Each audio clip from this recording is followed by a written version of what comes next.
The child sex abuse case against disgraced financier Jeffrey Epstein took a new turn today with the arrest of Ghislaine Maxwell, his longtime confidant, companion, and now accused accomplice. As John Yang reports, survivors of abuse by Epstein, who killed himself in jail last year, may now be able to face her in court. Judy, Maxwell was arrested early this morning in southern New Hampshire. Recently, a federal grand jury in New York returned a sealed indictment charging her with recruiting underage girls for Epstein, some of them as young as 14. Acting New York U.S. Attorney Audrey Strauss detailed the indictment. Maxwell enticed minor girls, got them to trust her, then delivered them into the trap that she and Epstein had set for them. She pretended to be a woman they could trust.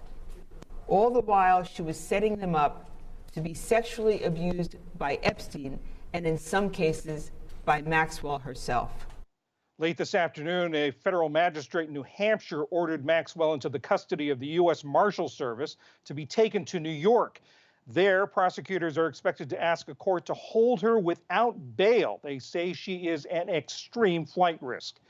Ben Weider is an investigative reporter with McClatchy Newspaper's Washington, D.C. bureau. He's worked on the Miami Herald's award-winning investigation of Epstein. Ben, thanks so much for joining us. It's been a while since this story has been in the headlines, so help people remind people who Ghislaine Maxwell is and who she was in Jeffrey Epstein's life. Ghislaine Maxwell was Jeffrey Epstein's partner in both a personal way and effectively sort of a business way, depending on how you look at it. She was by his side for decades, and the public face they presented was, two people in the highest reaches of society, mingling with, members of the British royal family, with the current president, with former presidents, with prominent people all across society. But at the same time, what we've learned is that she also held a role as effectively Epstein's madam, helping procure young girls to satisfy Epstein's sexual desires, and as some of those girls have later alleged, directing some of those girls to actually have sex with some of the prominent friends that Epstein had in his circle. And we heard Audrey Strauss sort of give sort of the broad brush of the charges. What specifically does the indictment say that Maxwell did? The indictment says that Maxwell basically, the term they use is groomed, that she sort of cozied herself up to young girls, sought them out, cozied herself up to them, and sort of had a process of normalizing them to the idea of sexual activity. That might mean, getting undressed in front of them. Basically taking them from conversations about benign issues such as what was going on in their life, how they were doing at school, to then getting them comfortable with the idea of sexual activity, ultimately to deliver them to Epstein. And in one of the three victims that are mentioned in the charges today, Maxwell is actually accused of participating in the sexual activity herself. And Audrey Strauss, the acting U.S. attorney in New York, had the intriguing tidbit that this case is being led by the public corruption unit in her office. What do you make of that?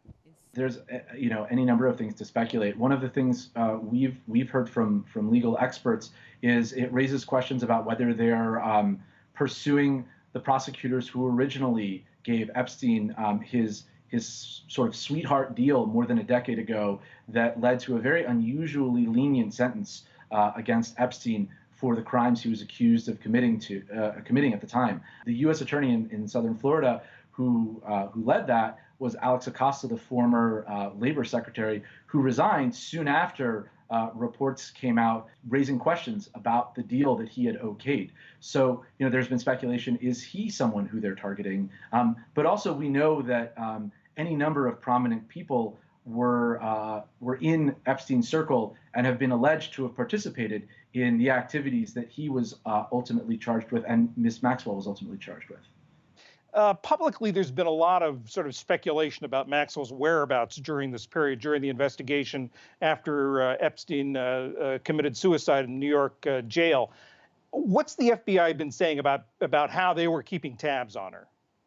So they said they discreetly were watching her. They were keeping an eye on her. She would pop up here and there. At one point, attracted a lot of attention when she popped up at a location of the popular California burger chain In-N-Out Burger in a very intriguing photo.